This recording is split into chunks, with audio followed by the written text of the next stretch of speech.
En la actualidad, muchas personas llevan consigo spray de pimienta u otra herramienta de autodefensa cada vez que salen de casa. Esta práctica se ha vuelto casi tan común como llevar dinero en efectivo o llaves. En un mundo que parece cada vez más incierto, se percibe como una necesidad esencial. Sin embargo, a medida que los delitos continúan ocurriendo, incluso los estudiantes universitarios se ven impulsados a considerar medidas más extremas, como poseer un arma de fuego para su protección. Sí, estudiantes armados con armas letales. Este es precisamente el contexto del caso que nos ocupa hoy. Brianna Dennison, una joven de 19 años que cursaba su tercer año de psicología infantil en el Santa Barbara City College, desapareció de la casa de un amigo en Reno, Nevada. Un suceso que se convierte en la pesadilla que nadie quiere imaginar. Ser arrancado de un lugar seguro en medio de la noche. A medida que la investigación avanzaba, surgieron detalles más perturbadores, alimentando el miedo y la inquietud. La violencia, el desamor y un desenlace devastador se convirtieron en el eje central del caso trágico de Brianna Dennison, un receso invernal que terminó en horror. Brianna, conocida por sus amigos y familia como Bri, nació el 29 de marzo de 1988, hija de Jeff y Bridget. Creció en el seno de una familia pequeña pero unida, junto a su hermano menor, Brighton. Los Dennison vivían cómodamente en Reno, Nevada, donde Jeff dirigía un negocio. Sin embargo, su estabilidad se hizo añicos en 1994, cuando Jeff, con solo 34 años, se quitó la vida mientras enfrentaba una investigación federal por malversación de fondos. Bree, que tenía solo 6 años en ese momento, y su familia quedaron destrozados, enfrentándose a una pérdida inmensa y duradera. A pesar de la devastación, la familia se apoyó mutuamente y poco a poco reconstruyeron su vida. Bridget, Bree y Brighton compartieron un vínculo lleno de amor y apoyo. Como madre soltera, Bridget trabajó incansablemente para proporcionar a sus hijos todo lo que necesitaban. Bree, desde joven, era brillante y extrovertida, llevando alegría a quienes la rodeaban.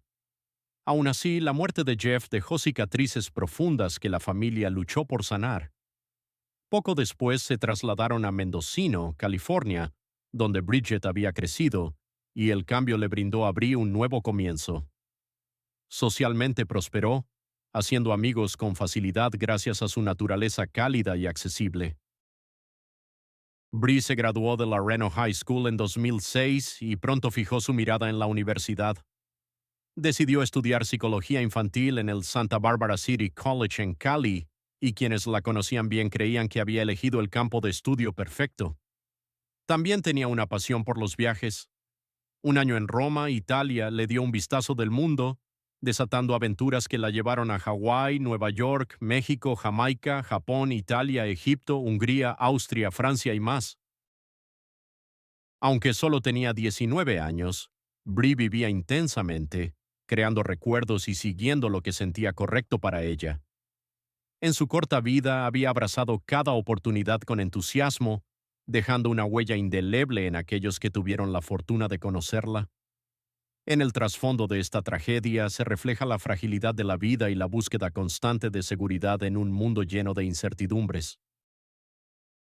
Bree Dennison, una joven llena de vida y energía, compartía un vínculo estrecho y amoroso con su hermano menor, Brighton. Como hermana mayor, Bree era la guía y el apoyo constante en el que Brighton podía confiar, siempre ofreciendo consejos sabios y una mano amiga, tal como muchos esperan de sus hermanos mayores. Brighton admiraba profundamente a Bree, viéndola como un faro de calidez y alegría. Bree, una joven que florecía en la universidad, tenía un futuro prometedor ante ella. Sin embargo, todo cambió drásticamente en enero de 2008, cuando una tragedia oscureció el periodo de receso invernal en Reno, un golpe devastador que dejó a la familia Dennison sumida en el dolor. En ese mes de enero, Bree regresó a Reno con el propósito de reconectar con sus amigos de la escuela secundaria. Juntos planearon asistir a varios eventos organizados por Summer Winter Action Tours, LLC, una compañía conocida por crear actividades estudiantiles vibrantes. Sus planes incluían celebrar el fin de semana de Martin Luther King Jr., una escapada llena de expectativa y diversión que, lamentablemente, se tornaría en algo mucho más oscuro. La noche del 19 de enero, Bree y sus amigos tenían un itinerario repleto. Asistieron a eventos colmados de música y actividades, disfrutando al máximo. Uno de los momentos culminantes fue una fiesta en el Sands Regency Resort, ahora conocido como J Resort, en North Arlington Avenue. El tiempo pasó volando, y antes de darse cuenta, la medianoche ya había llegado. Esa noche, Bree, su amiga Jessica y su anfitriona Katie estaban hospedándose en el apartamento fuera del campus de Katie, en McKay Court, cerca de la Universidad de Nevada. Al volver a casa, Katie y Bree encontraron a Jessica con un hombre que nadie conocía, ya que ella deseaba descansar antes de trabajar al día siguiente. Una vez en casa, Katie y Bree se pusieron sus pijamas y se dispusieron a dormir. Por razones personales, Bree decidió dormir en la sala de estar. Preparó una cama improvisada en el sofá con una almohada, dos mantas y un oso de peluche. Katie se retiró a su habitación. Para contextualizar, el apartamento tenía una puerta de vidrio frontal que las compañeras de cuarto nunca cerraban con llave. Su razonamiento era simple: si alguna perdía sus llaves y no había nadie en casa, aún podrían entrar fácilmente. Mirando hacia atrás, fue una decisión lejos de ser sabia, pero los estudiantes universitarios no son precisamente conocidos por tomar las decisiones más seguras. Las chicas creían estar a salvo, ya que nunca había ocurrido nada malo antes. Desafortunadamente, el hecho de que algo no haya sucedido no significa que no pueda ocurrir. Esa falsa sensación de seguridad condujo a un error devastador, uno que los amigos de Bree y la familia Denison llevarían consigo para siempre. Los registros telefónicos revelaron que Bree habló con su novio, Cameron, esa noche. Habían estado juntos desde su primer año de universidad. Durante la llamada discutieron sobre sus salidas nocturnas a fiestas, pero finalmente hicieron las paces y Bree parecía haberse quedado dormida después. El relato de aquella noche se convierte en un recordatorio de la fragilidad de la vida y de cómo una cadena de decisiones aparentemente inofensivas puede desencadenar consecuencias inimaginables. En el corazón de la tragedia persiste el eco de la pregunta: ¿qué es lo que realmente nos protege, si no la sabiduría que adquirimos de las experiencias pasadas? En un mundo donde la seguridad es a menudo una ilusión, la historia de Bree Denison nos recuerda la importancia de la precaución y la realidad de lo imprevisto. El amanecer del 20 de enero trajo consigo una inquietante serie de eventos que alterarían la vida de Jessica y Katie para siempre. Alrededor de las 9 de la mañana, las dos amigas se despertaron y comenzaron su rutina diaria. Al principio no notaron nada fuera de lo común. Bry, quien había dormido en el sofá la noche anterior, no estaba allí, pero asumieron que se había trasladado a su habitación en el transcurso de la noche. Sin embargo, a medida que las horas avanzaban sin que Bri apareciera, la preocupación comenzó a apoderarse de ellas. Cuando finalmente decidieron revisar su habitación, se encontraron con la inquietante realidad de que Bri no estaba allí. No había indicios de que hubiera entrado en su dormitorio en absoluto. Al regresar a la sala de estar, Jessica y Katie se encontraron con una escena desconcertante. Una manta permanecía en el sofá, pero la otra yacía en el suelo de la cocina, cerca de la puerta trasera, lejos del lugar donde Bri había estado durmiendo. Su oso de peluche, siempre presente, también había desaparecido. Pero lo más perturbador era una mancha roja en la almohada que había usado. Presas del pánico, Katie y Jessica se apresuraron a llamar a Bridget, la madre de Bree, para informarle que algo terrible había sucedido. El monedero, el teléfono y la bolsa de Bree seguían en el apartamento, lo que sugería que no los había llevado consigo. Bridget, aterrorizada, marcó el 911, Laney. Los oficiales llegaron con rapidez, pero al inspeccionar el apartamento no encontraron señales de entrada forzada ni de objetos robados. La puerta principal había quedado sin seguro, lo que llevó a los investigadores a creer que Bree había sido llevada durante la noche, una posibilidad escalofriante. No obstante, los detalles en la almohada planteaban más preguntas. Al examinarla de cerca, los oficiales notaron 3 manchas rojas y borrones de rímel en un lado. Teorizaron que Bree pudo haber estado llorando durante una discusión telefónica con Cameron, lo que explicaría el rímel. Pero las manchas eran más inquietantes y su origen no pudo determinarse de inmediato. Lo que más perturbó a la policía fue el hallazgo de pequeñas perforaciones en la almohada, marcas que solo pudieron describir como semejantes a mordeduras. En otras palabras, Bree probablemente no solo estaba llorando sobre esa almohada, estaba siendo forzada contra ella para ahogar sus gritos. Los investigadores sellaron el apartamento para un examen forense. Las pruebas revelaron ADN masculino en el sofá y el pomo de la puerta, junto con el ADN de Bree en la almohada manchada de sangre. Con Bree aún desaparecida, el caso se intensificó rápidamente y el FBI fue llamado para ayudar. La investigación era compleja y profundamente inquietante. Bree había sido arrancada de un lugar que consideraba seguro y no había rastro de su paradero.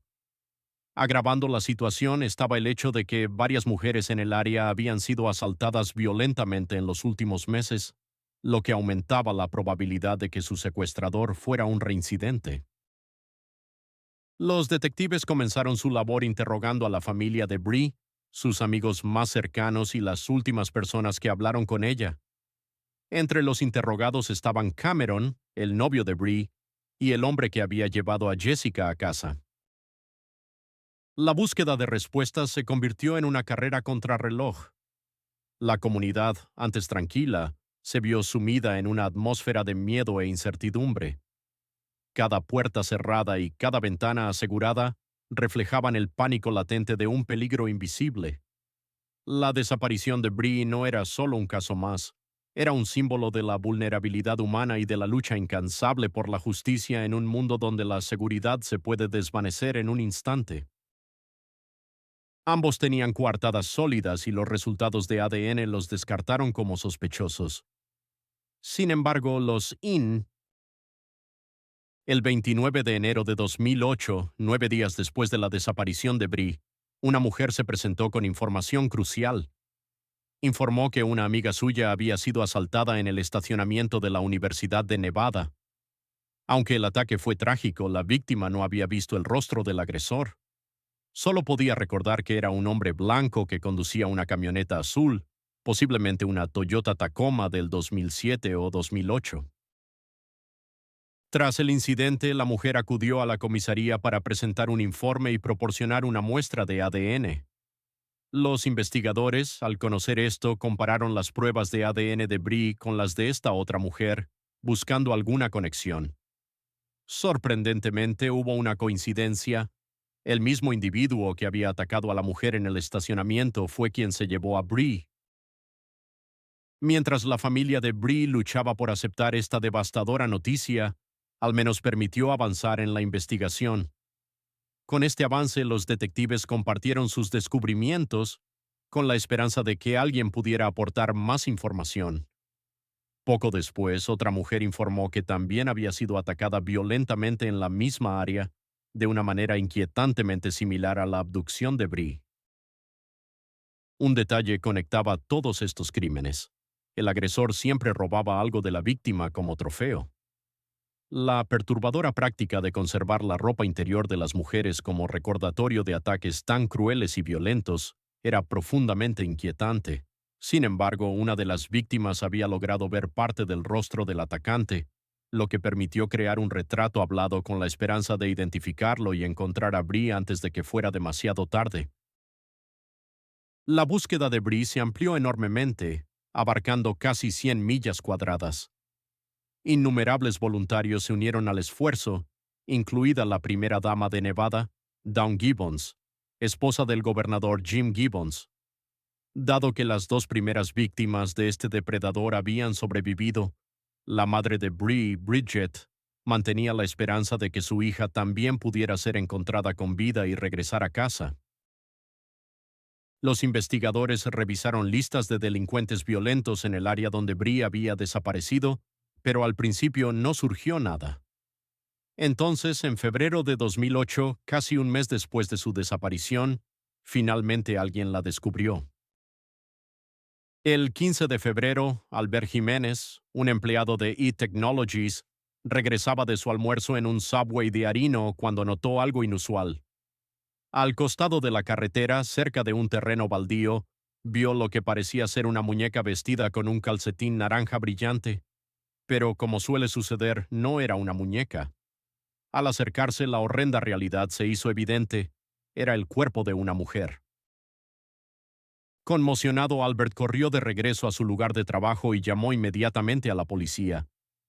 Incluso antes de que los oficiales llegaran, era evidente que algo estaba terriblemente mal.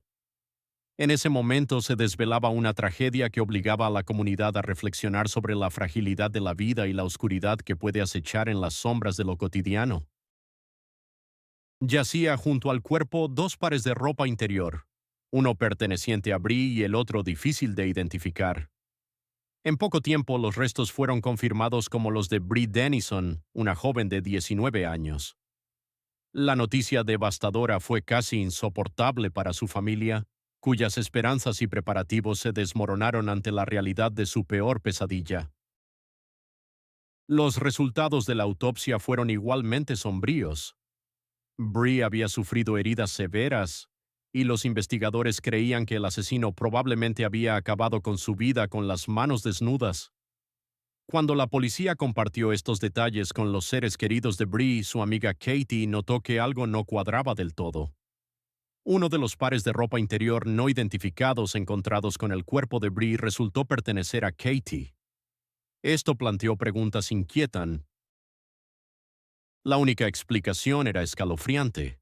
Debió haber entrado en la casa sin ser visto, moviéndose de habitación en habitación mientras buscaba a su víctima.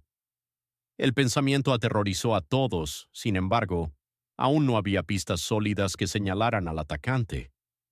Aunque la familia Dennison ansiaba justicia desesperadamente, los investigadores tardaron más de 10 meses en lograr un avance real. El punto de inflexión llegó cuando alguien cercano al perpetrador finalmente decidió dar un paso al frente. Ese momento crítico ocurrió el 1 de noviembre de 2008, mientras regresaba del estado de Washington, donde su esposo había comenzado un nuevo trabajo en marzo. Una mujer confió en su mejor amiga que había descubierto varios pares de ropa interior femenina en la camioneta de su esposo. Al ver la inquietante similitud con recientes crímenes violentos, la amiga decidió contactar a las autoridades a través del programa Testigo Secreto. El hombre que denunció era James Michael Bella, de 27 años, un antiguo residente de Sparks, Nevada. Había trabajado en varios empleos, incluyendo reparación y ajuste de tuberías, y había servido brevemente en el ejército antes de ser dado de baja por consumo de drogas. También poseía un cinturón azul en artes marciales y era conocido por tener un temperamento volátil y corto. James era además esposo y padre. Irónicamente, fue arrestado mientras dejaba a su hijo en el centro infantil Stepping Stone de Reno, Tennessee. Enfrentó cargos de asesinato y secuestro en primer grado. Sin embargo, cuando fue interrogado, James negó cualquier implicación y se negó a proporcionar una muestra de ADN. James comprendió que no cooperaría fácilmente, por lo que los investigadores tuvieron que ser creativos. Persuadieron a la esposa de James para que proporcionara el ADN de su hijo y ella accedió. Las pruebas revelaron que un pariente cercano del niño había dejado ADN en la casa donde Bree fue secuestrada. Con esta evidencia, los investigadores estaban seguros de que finalmente habían identificado al asesino. El ADN de James coincidió no solo con las pruebas encontradas en el cuerpo de Bree, sino también con las de otras dos víctimas. En un giro del destino, la verdad emergió de las sombras, iluminando los oscuros rincones de la desesperación humana. En el eco de la justicia, la memoria de Bree perdura, recordándonos la fragilidad de la vida y la inquebrantable búsqueda de la verdad. Con la prueba definitiva en mano, los investigadores aseguraron tanto una orden de arresto como una de ADN contra él. Al final, James cayó en la trampa tendida por la policía, traicionado por la cooperación de su propia esposa. De alguna manera, su hijo también jugó un papel en su caída. Una mirada más profunda al pasado de James reveló que había sido arrestado en 2001 por amenazar al vecino de su amante con un cuchillo. Además, se rastreó su camioneta azul que coincidía con la descripción dada por una de las víctimas. Aunque ya la había vendido, los investigadores lograron localizar el vehículo y analizarlo en busca de evidencias.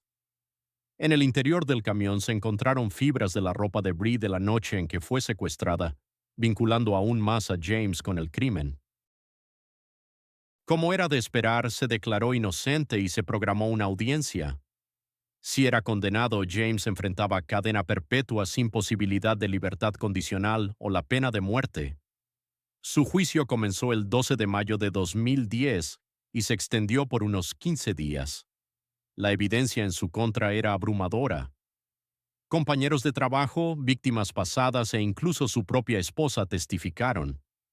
Los fiscales argumentaron que James había estado cerca de McKay Court el 20 de enero, merodeando en busca de alguien a quien atacar. Fue entonces cuando vio a Bree a través de la ventana de la sala en el apartamento de Katie. Al verla dormida, decidió que ella sería su próxima víctima. La puerta había quedado sin llave, y James entró sin dificultad. Asaltó a Bree, la secuestró y la llevó a un lugar remoto en su camioneta. Allí acabó con su vida para evitar ser descubierto, pero no antes de violar su dignidad de una manera que la destrozó. Bree estaba plácidamente dormida cuando todo comenzó. Imaginar el terror que debió sentir es insoportable. En el tribunal, el jefe de James también testificó.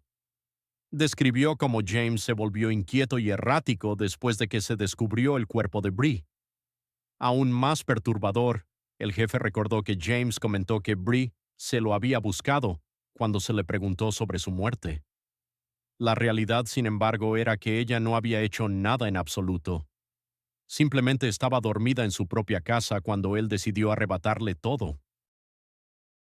¿Cuántas justificaciones mentales pasó este hombre? Y aún había más, como si hiciera alguna diferencia. El equipo de defensa de James intentó retratarlo como un hombre profundamente perturbado con un historial de abuso. Claro, un pasado doloroso puede explicar un comportamiento, pero nunca puede justificarlo. También pidieron al jurado que mostrara clemencia porque James supuestamente había sido un preso modelo, lo que sea que eso signifique. Personalmente, las palabras modelo y preso ni siquiera deberían aparecer en la misma oración. Al final, James fue declarado culpable de todos los cargos el 27 de mayo de 2010. El momento más impactante llegó el 30 de julio de 2010, cuando fue condenado a muerte apenas 2 meses después. Además, recibió 4 cadenas perpetuas por los secuestros y agresiones de otras 2 personas. La justicia había hablado, pero el eco de la tragedia resonaría mucho más allá de las frías paredes de la corte. En el fondo, este caso no solo nos confronta con la brutalidad de un individuo, sino con la fragilidad de la vida humana y la necesidad imperiosa de proteger a los inocentes de aquellos que acechan en las sombras. Cada acto de violencia es un recordatorio del abismo que puede existir dentro del alma humana y de nuestra responsabilidad colectiva de no cerrar los ojos ante la oscuridad. Cada una de las víctimas sobrevivientes prestó su valiente testimonio ante el tribunal. No solo identificaron a James frente al juez, sino que también lo confrontaron directamente con una firmeza admirable. Una de las mujeres, con una valentía que desafiaba el miedo, le pidió que la mirara a los ojos mientras hablaba. Sin embargo, él se negó, incapaz de enfrentar la verdad de sus acciones. Su coraje era notable, pues comprendía que aquello no se trataba solo de su propia sanación, sino también de honrar la memoria de Bree. Sabía que era su última oportunidad para alzar la voz contra él, y en lugar de dejarse llevar por la ira, eligió mantenerse fuerte y sin temor. Gracias a ella, a la otra víctima y a los incansables esfuerzos de los investigadores, James nunca más podrá hacer daño a nadie. Tras la trágica muerte de Bree el 23 de febrero de 2008, se llevó a cabo una reunión conmemorativa. Los asistentes vestían de azul, su color favorito, y dejaron flores, notas, fotografías y cintas en memoria de la joven de 19 años que aún tenía tanto por vivir. La ley Brianna fue promulgada posteriormente en Nevada, exigiendo que todos los delincuentes condenados, sin importar la gravedad de sus crímenes, proporcionen muestras de ADN para su inclusión en una base de datos criminal. Si esta ley hubiera estado vigente antes, el arresto de James en 2001 habría incluido su ADN en el sistema y el caso de Bree podría no haber prolongado casi un año. Para la familia de Bree, el dolor sigue siendo abrumador. Bridget y Brighton ya habían soportado la pérdida de un esposo y padre, y ahora también llevan la pesada carga de haber perdido a Bree. Decir simplemente que es difícil no se acerca a describir lo que han soportado. Después de que el caso de Brye captara la atención generalizada, muchas personas se apresuraron a comprar armas, gas pimienta y dispositivos de seguridad personal, especialmente en torno a la Universidad de Nevada. Pero, honestamente, ¿quién podría culparlos? Un hombre con un historial de ataques violentos había escalado hasta el asesinato, arrebatando la vida de alguien completamente inocente. Bree se sentía segura donde estaba, pero esta tragedia dejó a la comunidad conmocionada, haciendo que las personas se sintieran inseguras incluso en sus propios hogares. Ni siquiera las puertas cerradas con llave podían proteger contra el horror de los retorcidos planes de un solo hombre. Han pasado años desde entonces y solo puedo esperar que la familia Dennison haya logrado encontrar alguna medida de paz. Según lo que se sabe, Brighton, el hermano de Bree, ha construido una vida y ahora tiene un hijo de 4 años. En cuanto a su madre, Bridget, su camino es menos claro, pero espero que haya encono que nadie debería tener que soportar. En el eco del tiempo, la memoria de Bree resuena como un recordatorio de la fragilidad de la vida y la fuerza del espíritu humano frente a la adversidad.